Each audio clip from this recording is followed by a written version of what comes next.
Welcome back to Leaders Live. Back here in New York City, got a great show ahead with Kim Kaupe, CEO, co-founder of the Superfan company. The show where we talk about business growth opportunities. We talk with VCs, CEOs, and founders. So I'm very excited today to have Kim on the show. But before we get to Kim, we're going to give a quick word over to Michael Mara, the CEO and founder of Entre. Mike, how you doing? What's up, Charlie? I'm just retweeting the live stream here on Twitter. I'm super excited for another interview. Kim's like one of my favorite entrepreneurs. So we had her for the women's event back in April, and it was awesome. And we've stayed in touch, and I'm super excited to hear her like whole story this time and behind the scenes. And she has some exciting stuff that she just rolled out with her LinkedIn courses and all sorts of exciting stuff that she has going on. So I'm pumped for this interview. For those of you watching on LinkedIn or Twitter or YouTube or wherever you're watching, please ask questions throughout the interview. For Kim, we're going to do a Q&A at the end. If there's anything that you have for her, just feel free to ask it. Or if you're watching on our website, just shoot it in the chat there. And then if this is your first time at one of our live streams with Charlie or one of our events, Entre is a social network for the future of work and entrepreneurs, freelancers, and investors. So we just started rolling out our app, which you can get early access to. If you just go to our website, joinentre.com, you can jump right in there, create a profile, you can connect with other really cool people starting companies and growing businesses like Charlie and myself and Kim. We're super pumped. If there's anything that we can do to help you guys grow your businesses, make introductions for you with funding or developers or whatever that may be, feel free to reach out to us. I'll be dropping some links and stuff in here too. And my email, if you guys need anything, just feel free to reach out.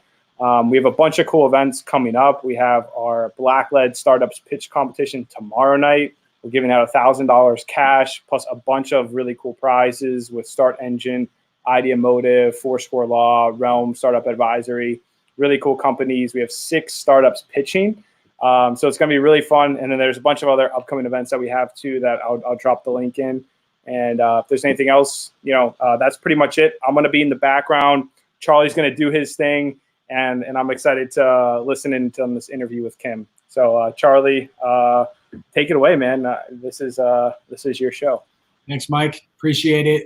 Just before we get to Kim, again, reason why we're doing this show, to understand how leaders operate, find the opportunities that they're working on, and try to connect everybody so that hopefully we can work together. So with that being said, let's bring in Kim Kaupe, CEO, founder of Superfan company. Thanks for being on the show today. Thanks for having me. Appreciate it. Yeah, very excited. I mean, you will have the premier fan engagement agency, doing really big things, very exciting stuff. But before we get into the Superfan company, talk about everything that's exciting that you've been doing and how you've grown it. Let's bring it back a little bit. Let's give some context of where you started. I know you were with Condé Nast, the foundation. To get to this point, what was the journey, the lead up, and some of the lessons learned? I mean, how much time do you have? No, I started at a corporate job. So I graduated from university and my big dream was to work in corporate. I really, really, really wanted to work in a magazine. That was like my big vision. I really was excited about it.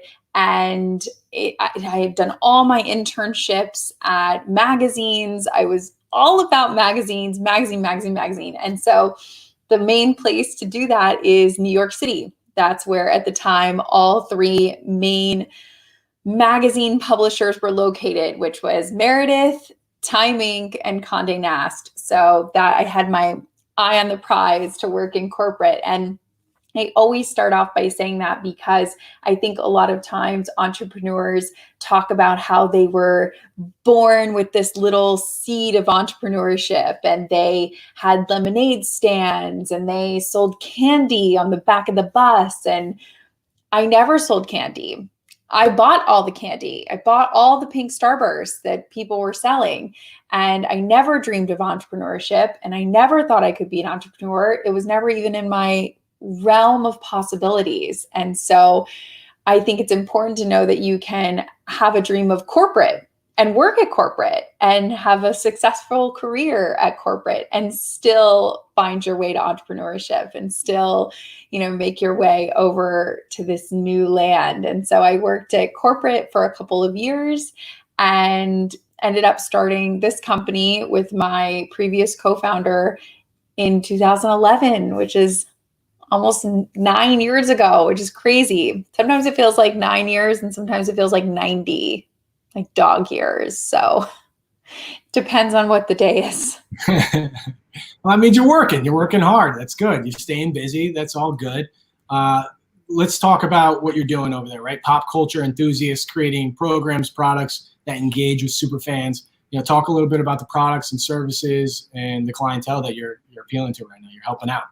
Yeah. So all of our clients, our main goal is how do you make the people that you're interacting with feel loved and excited and surprised and delighted and all the warm and fuzzies. Nice. And so that can be for anyone who has customers or employees or people that they want to surprise and delight. And we come up with these really awesome products and experiences and unboxings and all this cool stuff that people are going to get now to their mailbox, unwrap and say, this is the coolest thing I've ever seen. Let me grab my phone and put this on my Instagram, or let me, tell my friend all about this cool thing that I got sent. And so that's really our main focus, is how do we create something that people are going to say, this is the coolest thing I've ever seen. Right. So, give me an example of some of the stuff that you're working on.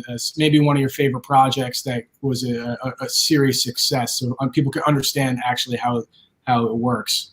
Totally. It's hard to pick a favorite. It's like picking a favorite child. We've done so many projects that I love. And you can actually go to the superfancompany.com and check out our portfolio, because there's tons of examples in there that we've curated with pretty pictures. But examples of that can mean coffee table books. We did a really cool coffee table book with Eric Church that I love, who's a country artist. We've done really awesome products with Shawn Mendes over the years, who's a pop star, making these interactive passports for all of his world tours. We've done really cool projects with Phil Collins and Michael Bublé, creating these whole romantic wine sets and travel kits for people that are traveling. RIP travel. I miss you. But, just different products based on whatever that music artist or sports team or entity is working on or doing. But you're bringing new opportunities. You're taking the brand of what they've already created, and you're bringing new opportunities and new potential income for them. Is that correct? Exactly. We're looking at ways to say, how can you create something that people are going to be excited to buy? So not your sort of typical, oh, it's a t-shirt, oh, it's a hat, although we've done that. I don't know if that's that creative, but really doing something. We've done really fun projects. We recreated a McDonald's Happy Meal box for a client, and it was all sorts of custom animal crackers and prizes and drinks and all that sort of stuff. So that's the type of example that it's like, wow, how many times have you seen a completely custom Happy Meal box in your life? Probably zero, or maybe one if you visited our website. But how do we create something so different, so unique, so cool that people are going to say, wow, that was really impressive?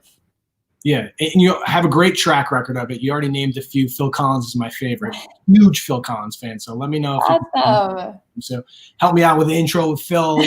front row tickets. I don't think definitely. But going with that, Katy Perry, Paul McCartney, you got the Biebs in there too.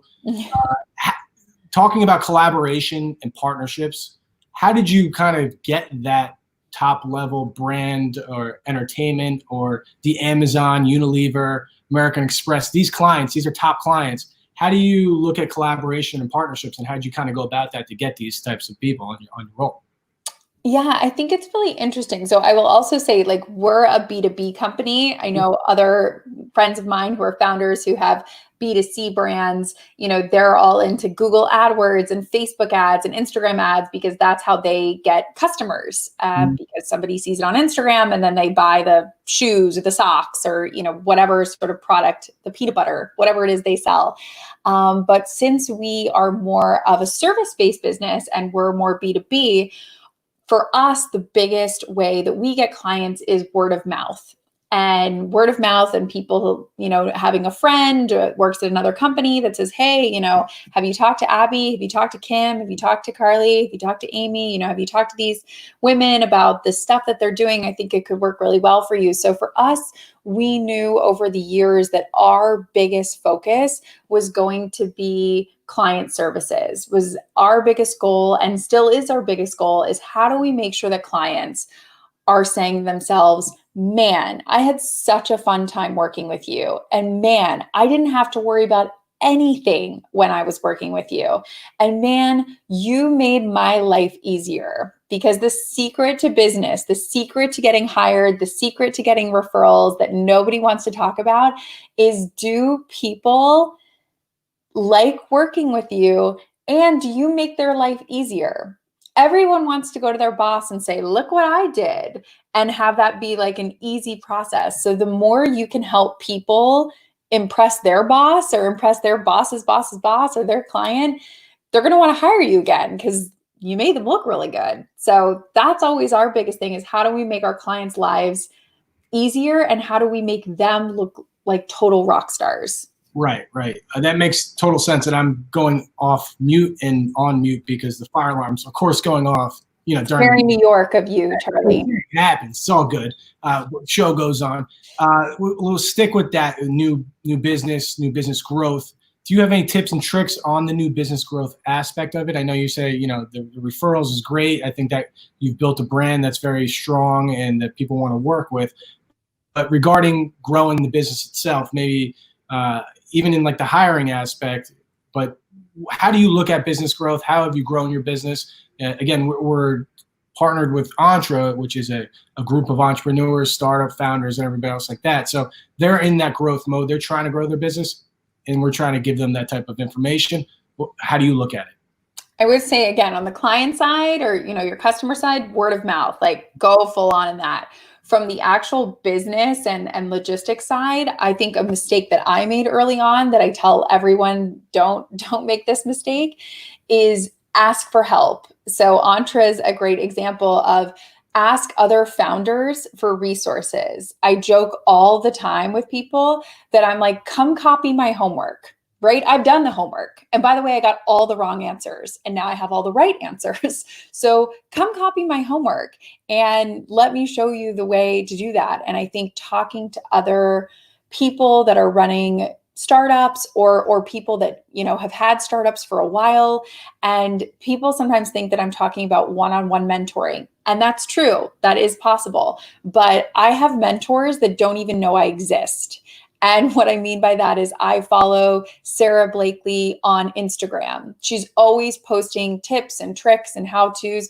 I feel that she's a mentor. Now, she has no idea who I am or what my name is, but I feel like she's a mentor to me. And there's tons of people, everybody, obviously from Gary Vee and Tim Ferriss, to people who are in the Entre community. I feel like I'm always trying to give people all the mistakes and all the learning so that they can skip over everything that I had to go through.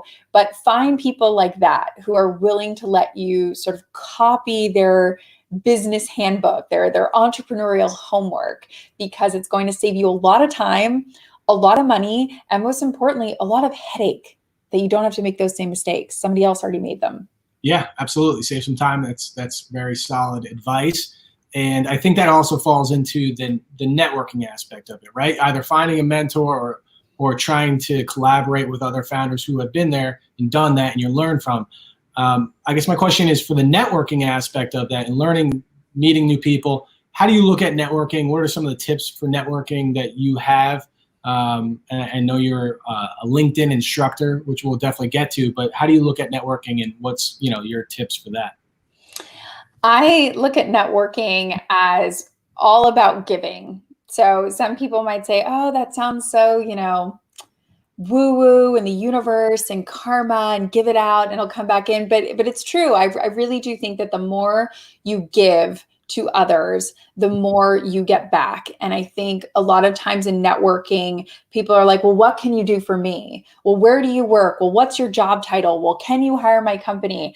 And I think that's the absolute wrong way to go about it. Yes, you want to contact people that are at organizations or at companies that you feel can, help you or add value to you or hire you in some way.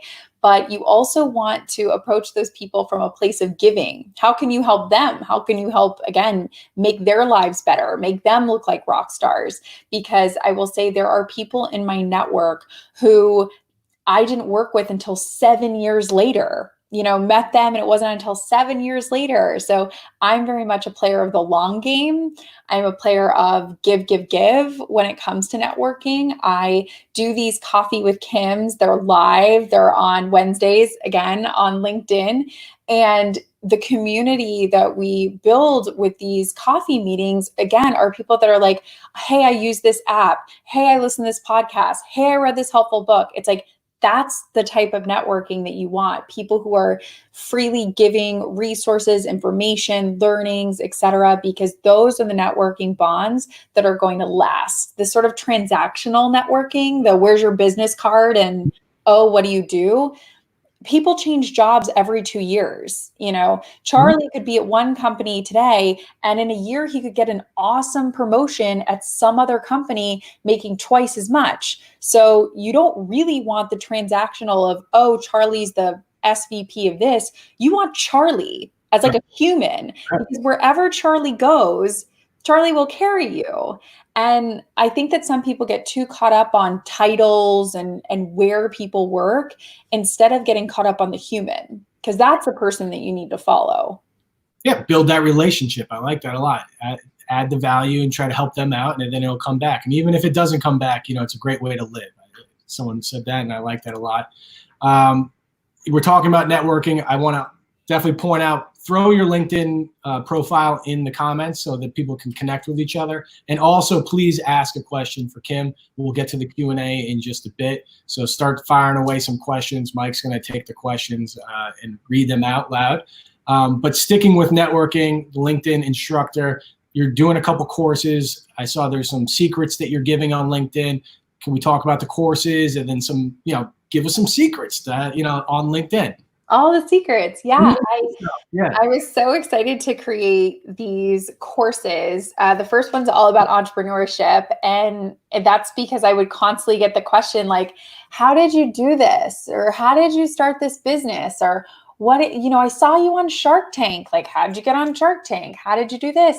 And I thought, okay, I am going to make a whole course. It's over an hour long, and it's sort of all of my best learnings, all of my best how-tos, that if I could go back in a little time machine and plot myself down in January of 2011, I would be like, this course is my savior.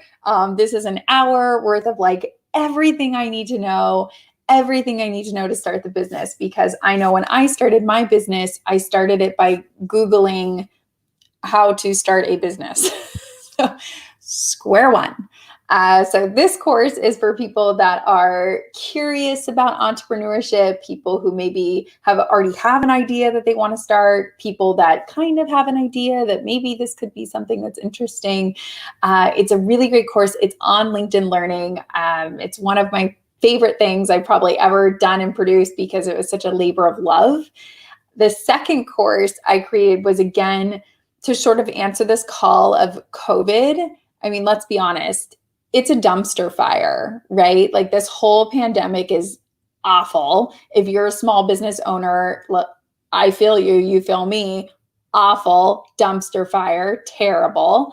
And so it was culminating out of these different entrepreneur groups I was a part of and founder groups I was a part of, and everyone sort of texting or calling or emailing going like, how are you dealing with this? What are you doing in terms of this? How are you changing your marketing plan? What are you doing about staff?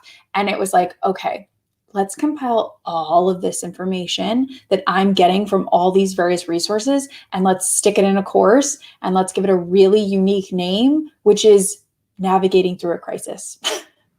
Not very creative when it comes to a name, but really boils down to like, how are we getting through this junk?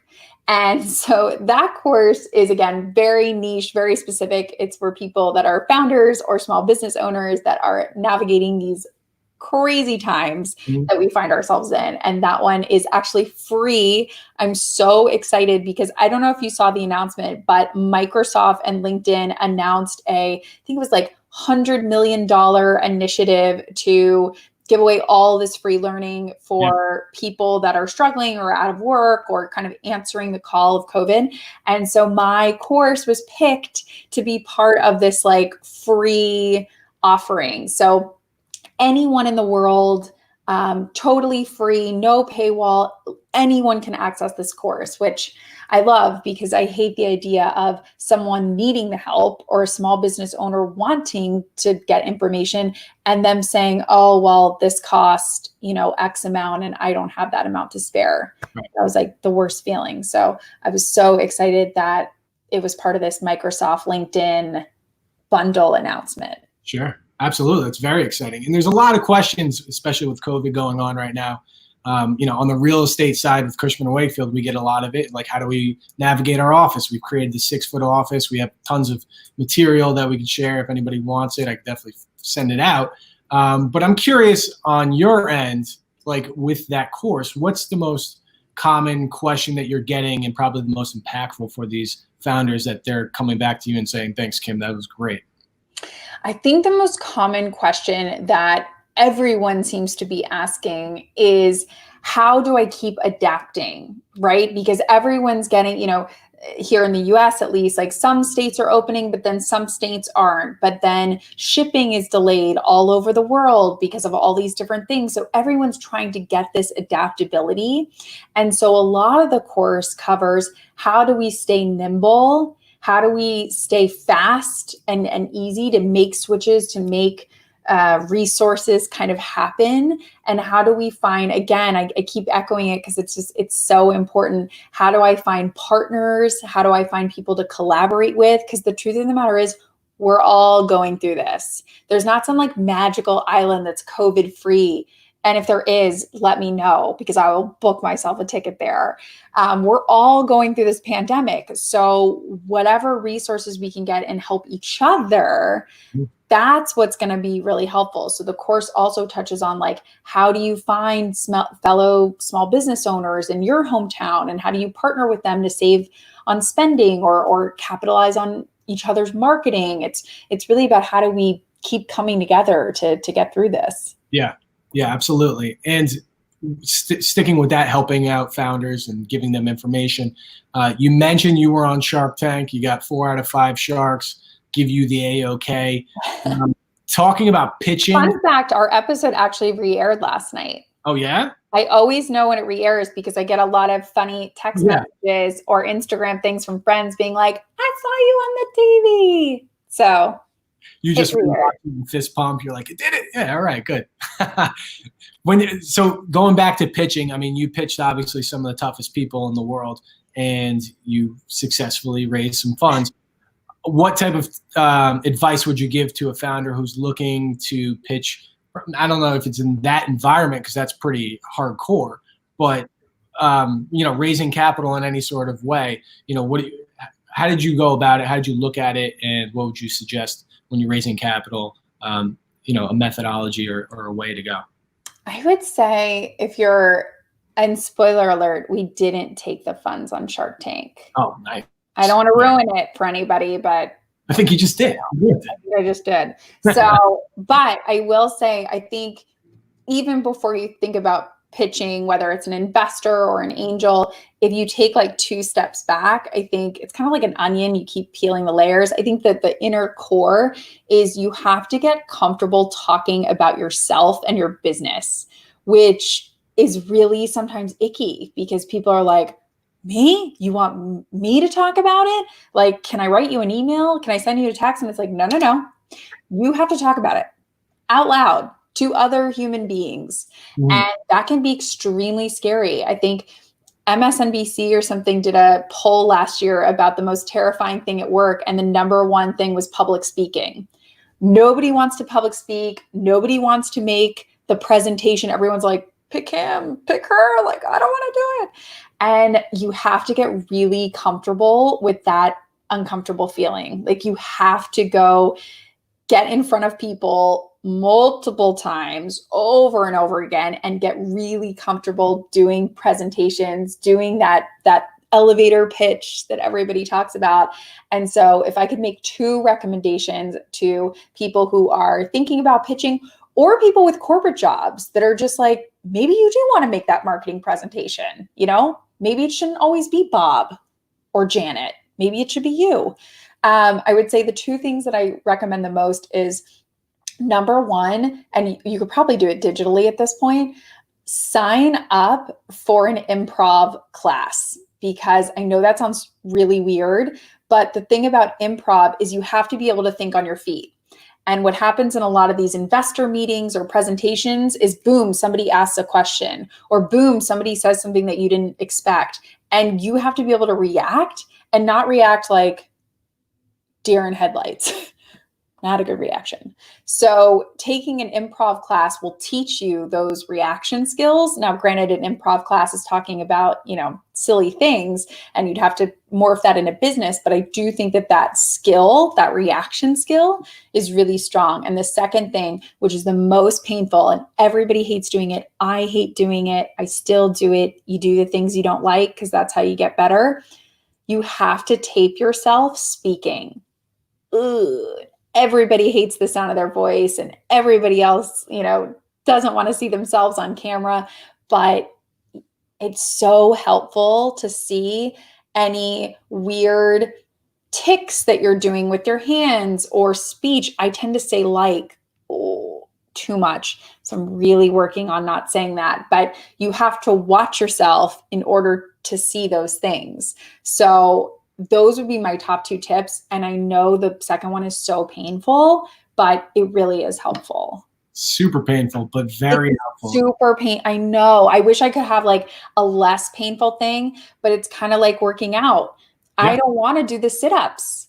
I don't. It's painful, but I want the summer bod. Well, even if it's recording your voice and then re-listening to it, you know what I mean? So in getting that pitch down to a nice condensed format so that it's communicated clearly is extremely helpful. And then you could have that pitch to anyone you're talking to. And it's definitely helpful, I think, to communicate your business and what your goals are, what opportunities you're looking to collaborate with. Sticking with the opportunities to collaborate, what are you currently looking for opportunity-wise to collaborate? We're on LinkedIn. We're on connected with Entre Networking Group. What opportunities are you looking for that potentially someone watching now or later could reach out to you and say, we got that, or I think we may have an opportunity that we could work on?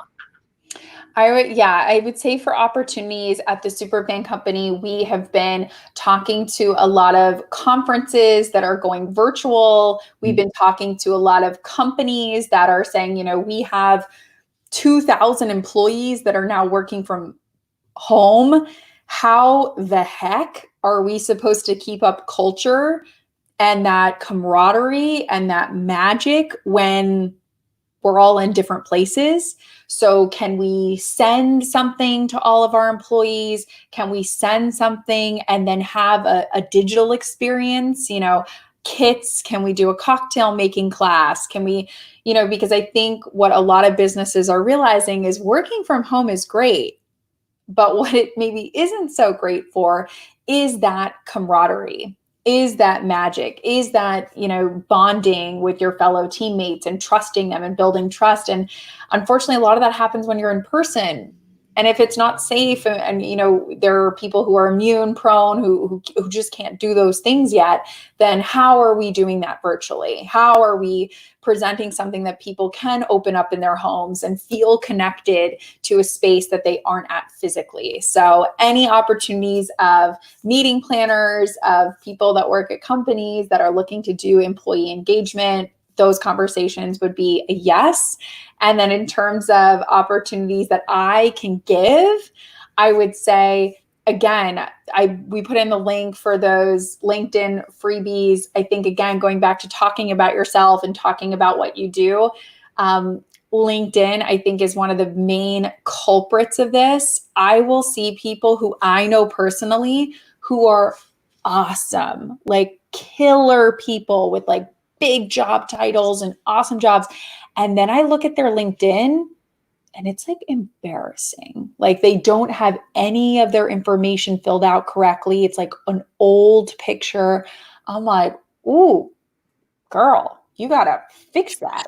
And so I sort of did a HGTV home makeover document that I'm like, if you are looking at your LinkedIn and you're like, this could be better, download that. It's totally free. It takes maybe like 30, 45 minutes, but it will change the game in terms of making sure that you're talking about yourself digitally the way you represent yourself in real life.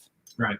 Very, very, very important. I agree. Very important. Yes. I think it's important, and we're going to get to the Q&A with Mike in just a little bit, but I think it's important because it gets lost in translation, especially with your close friends, where they're doing something and then maybe they're even working on something parallel, but you guys don't really talk about that. Maybe you're talking about sports or something like that. So keeping the communication, like what you're working on, what opportunities you're looking for, are always something I think key to talk about, and that opens up wonderful opportunities along the way. And even if they don't have it, again, maybe they could point you in the right direction. I think that kind of goes back to the networking aspect of it. Absolutely. And most people don't realize that LinkedIn is actually a search engine. So most people just think it's a social network. But if you type in LinkedIn in the search bar, I don't know what you type in, but like social media poster or something, that will actually bring up profiles that have those keywords in it. So I always say to people, if you don't have good descriptions of what you're doing, no one can even find you. Mm-hmm. Like opportunities cannot find you. And so filling out your LinkedIn, it only helps you. It only brings you more opportunities, more chances to network, more people that might be saying, hey, now that I see what you're doing, wow, do I have a great opportunity for you? So You need that. And there's also a way to search within LinkedIn how many followers a keyword has. So yes. I created a separate document that has the hashtags that I'd like to use and the millions of followers for that hashtag. So use that once you find that, and then try to create your own document so that when you're about to post something, you go back and say, oh, 13 million people are going to be following this. Maybe I could hit one of them, and just kind of expand it. You know, that's the social networking aspect of it. A cheat sheet. Yes. Very good at making cheat sheets all through high school. Very small font. Mike, we're going to bring Mike over for the Q&A portion. And Mike, what's up? What are you seeing here? What kind of questions are we getting? I'm responding. Lauren on LinkedIn, I'm going to drop the link. I think she's asking for the freebie. I'm going to drop that on LinkedIn here in a second. But I'm loving this. I think Kim's dropping some bombs over here. And we have an interesting question from Eli that I'm actually curious to get your thoughts on as well. We hinted on it earlier. You're obviously working with a lot of big names and stuff like that. Some of these people like Shawn Mendes and stuff might be hard for people just starting out to get in touch with. How do you recommend people maybe work or reach out or collaborate with other influencers or micro influencers and use influencer marketing to build their brand, or I guess just strategies for reaching out? I know you talked about it a little bit, but if you want to dive a little bit deeper into that. Yeah, I think Eli, thank you for asking a question, by the way, and Nathan and Lauren, because nothing is worse than someone says, do you have any questions? And then it's just silence and you feel like a dork because no one asks questions. So thank you for asking questions so that we don't feel dorky. I would say if you're looking at working with influencers or looking to even work with a bigger client or somebody who's more well-known in an industry than you are, I sort of turn on this mental shift, this mental mindset shift, where I say, if I was that person and I'm sitting in my house and I'm opening up my email, what is going to make me excited? So again, kind of going back to what I was talking about earlier, where how do you make people's jobs easier and how do you make other people look good? What is in it for them? And whatever's in it for them, first of all, make it a lot. Make it like, oh, this is a no-brainer. We have to do this. This is so great. And number two, put that at the very top.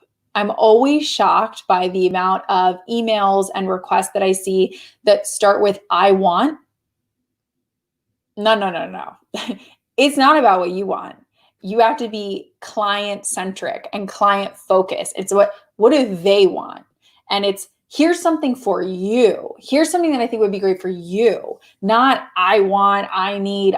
There should be no I's like in your emails at all. It should 100% be on what you can offer the other person, how you're going to make them look good, how you're going to make their job easier, how you're going to make their lives better, and lead with that. And again, if it helps you, I know it helps me sometimes to, what's that phrase? Walk a mile in their shoes type of thing. I literally sometimes sit in my chair like I am now and I think, okay, I am a music manager. I am 42 years old, sitting in my place in LA, looking for an opportunity. Like I create this whole story and then I write my email thinking like, what does that person want to read? And what can I offer that person? And I think that is, it sounds small, but you'd be shocked how many people don't do that. I love that advice, and I'm sure you're getting a lot of this too, because I mean, you've built out an audience yourself now, and in your own brand, not only with your company, but personally as well through your social platforms. So I'm sure you're getting a lot of people reach out to you as an influencer yourself. So I think that's spot on, and you probably have seen a lot of interesting outreaches over the times. We have a couple questions here from Nathan and Christos, very similar in a sense. Nathan's asking more, it seems like more about deeper into your business and what you're offering. And then Christos is asking more about customers. I think they're kind of related in a sense, and what you get to do as a service provider. You mentioned it a little bit with, obviously everything's changing right now. I don't know if you mentioned how you're dealing with customers in your LinkedIn course, but I think that might be a good way to describe it, and customer service, that sort of thing. I think a lot of companies are really taking that into account more than ever right now. Totally. I would say I'll answer the question from like Kim, the Superfan company, and then I'll answer the question from like what I found and the LinkedIn course and whatnot. But I would say for us from the Superfan company, how we've seen a lot of things shift in terms of our customers and their needs and what they're looking for is, sort of no surprise to anyone. Everyone's looking at doing things that are at home. Everyone's looking at if they are doing things that are on site, it's things that are contactless. So again, things that can be mailed.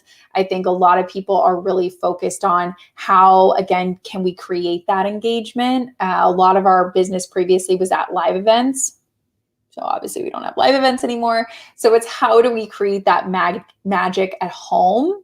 So I would say from a business standpoint with the Superfan company, that's what we're seeing the most of. We're seeing, okay, if we are going to do this virtual experience, if we are going to do this, drive-in movie theater, if we are going to do this virtual meet and greet, how do we make that impactful? How do we take that from a B- to like an A+?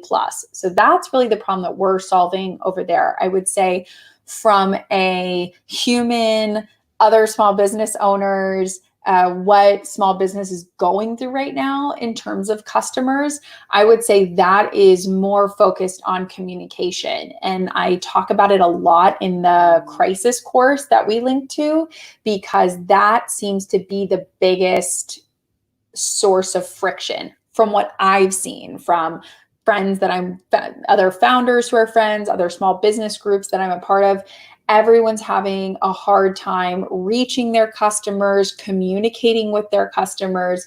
So really making sure things like updated hours, updated service information is on your website, is on your email, is on your social media. I always say you want the customer to go through no friction. So I'll give an example of what that would be. I ordered pizza on Friday, and I wanted to order from a local pizza place instead of like a Domino's or Papa John's, and looked up a few pizza places and was on the website, and it looked like the websites hadn't been updated. So I was like, well, it's COVID. Like, are they doing delivery? Are they not doing delivery? I'm not sure. I tried to call one number, nobody answered. And so I just moved on because I was like, well, there's 5 other pizza places. That pizza place lost me as a customer. Now, if their website had been updated, like new COVID procedures or like new COVID hours, and maybe don't call, we've set up this online platform for ordering. Again, just giving people direction. I always say if the customer shows up at your door, you want to say, come right in. This is what you can do. Like, show people how to give you money. It sounds really simple, but you'd be surprised how many people don't do that. I think it's hilarious. You highlighted so many obvious things. I think the advice on pitching too is really important. That a lot of these things are simple, and you know what you should do as an entrepreneur, but getting yourself to just, do that and be disciplined and accountable. I think that's such a huge part of it. I love everything that you're laying out. It's spot on. We have a couple questions here about COVID from Paula and Adrian as well. So the first one, Paul is asking, what has COVID taught you about being an entrepreneur? Which is, I think, an interesting topic. I'm sure you go into it in your LinkedIn course too. And then Adrian's asking, how do you think small agencies and small businesses are going to be impacted by it going forward? So I don't know which of the two you want to handle, and then after that, I think we'll wrap up and have Charlie end things. Does that sound good, Charlie? Yeah, these are such good questions. And by the way, if you guys have more questions that we don't get to, we're going to put my phone number in here. You can text me. It's not, relax, mom. It's not like my real number. It's like a service called Community where we can text back and forth safely. You can't like come and murder me if that's what you're thinking about doing. You can't do that. But I'll drop my text here. And great. We just got on Community as well. Yeah. It's awesome. We can be friends without. Yeah, just throw out her. Yeah, if you have it, you can text Kim. I just dropped the number in. There. Perfect. Or you can email me if you like emailing. That works too. I would say, how do I think COVID has impacted small agencies? I would say twofold. One, obviously, holy heck, this is a lot to deal with, and you're dealing with a lot of shifts from clients and things that are going on. So on one hand, I think that small agencies are actually able to shift really quickly compared to the more titanic, like corporate entities that just take a really long time to like figure it out. The good news about small agencies is that they can be very nimble and quick, which right now in COVID, yes, we're open. No, we're under lockdown. Now we're open. Now we're not. Like, you kind of have to be. And I think in that way, small agencies have a huge advantage over the larger titanic like entities. Obviously, on the flip side, it's much more disruptive right now. People are not spending as much as they normally would in terms of brands because everyone is doing this sort of wait and see. So it's a double-edged sword when it comes to small agencies.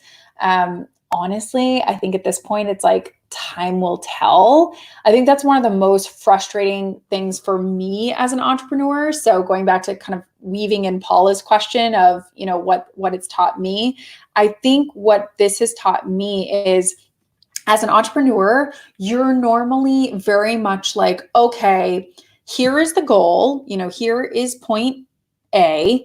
I want to go to point C.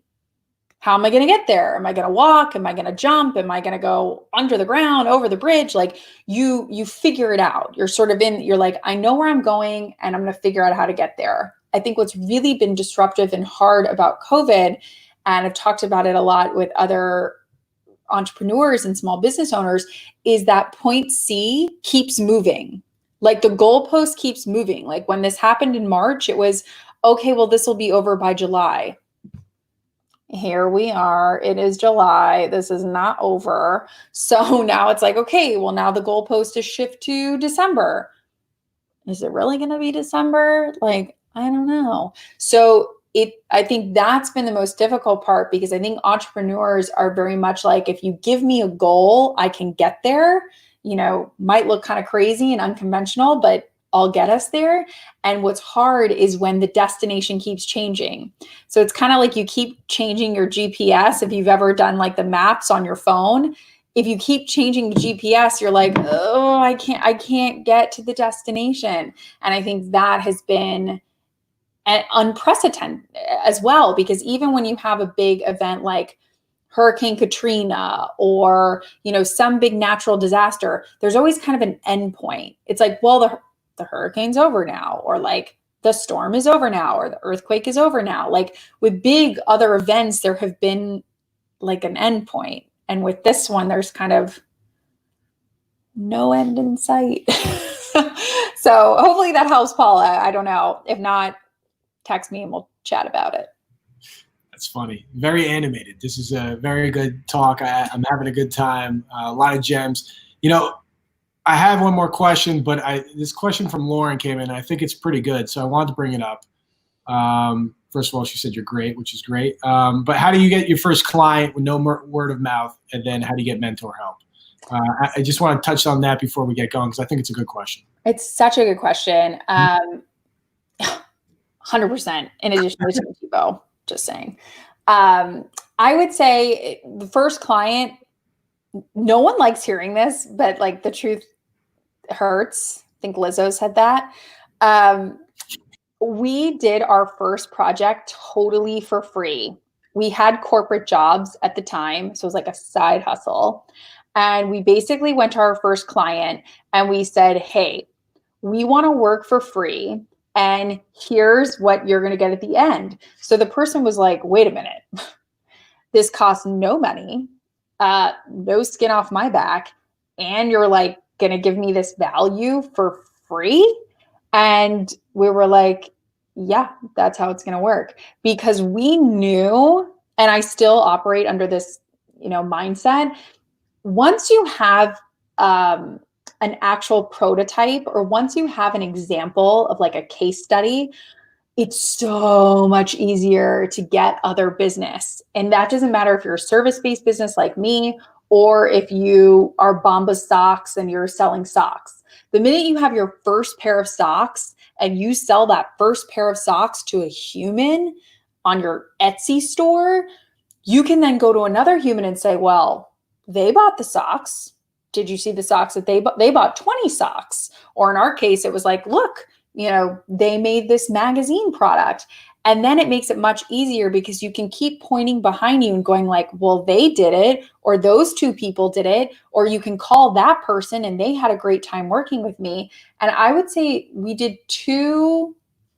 probably two projects when we still had corporate jobs, and on the side for free, just to like test the idea and get a little bit of momentum and examples under our belt. That's why I'm a huge proponent of like side hustles or anything that you can do to kind of get some kind of example in there, because it makes it so much easier. And in terms of mentoring, I would say, obviously, shameless plug, Entre, great resource.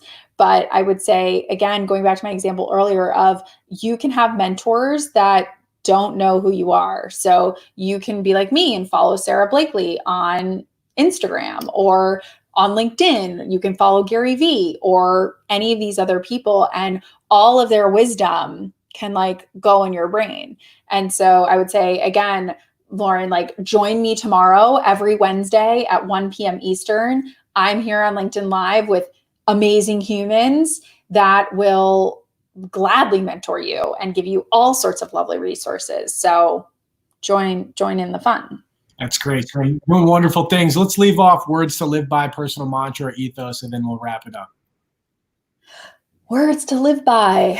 I would say to ask for forgiveness, not permission. I like that. I live by that. I do a lot of things without asking for permission. That's a good way to go about it.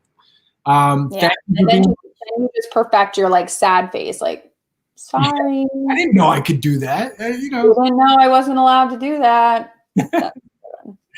Thank you again. I think you got a lot of great comments on here, and everybody liked it. So appreciate your time, and we'll be connected in the near future. Thank you. Thank you for having me, and everybody have an awesome rest of the week. I hope I hear from you soon. Awesome. Thanks, Kim. Thanks. Bye.